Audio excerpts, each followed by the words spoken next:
उपस्थित आहेत, नयन कुमार रावलताई, सर्व उपस्थित खूप मान्यवर आहे. खूप पहिल्या मी तर आधी ताईंचं मनापासून अभिनंदन करतो. सामर्थ्यवानची महिला आपल्या समोर आहे. ताईंनी म्हणजे डॉक्टर दिनेश बच्चाव यांचाही मनापासून त्या ठिकाणी उल्लेख केला पाहिजे, अभिनंदन केलं पाहिजे, कारण त्यांनी कधीही ताईंना अडवलं नाही, पुढे जाऊ दिलं.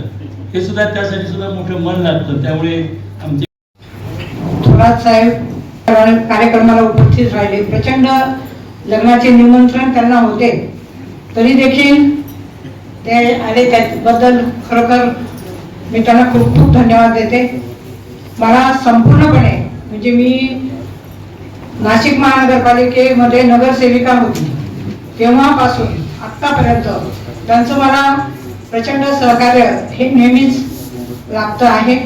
या लोकसभेच्या निवडणुकीमध्ये देखील वरतून सोनियाजी गांधी यांनी मला सांगितलं की आपको धुले लोकसभा मतदारसंघ में आपको ये चुनाव लड़ाना है और थोरात साहब आपको मिलेंगे.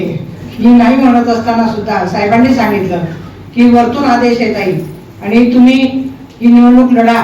म्हणजे माझी कुठलीही तयारी नसताना साहेबांनी संपूर्ण सहकार्य केलं.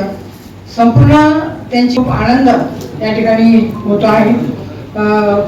जागतिक महिला दिन हा कार्यक्रम 8 मार्चला आपण करतो. याचं कारण असं आहे की संपूर्ण जगामध्ये हा कार्यक्रम स्त्रियांचा सन्मान, त्यांना हक्क देण्यासाठी, त्यांना समानता देण्यासाठी या ठिकाणी केला जातो.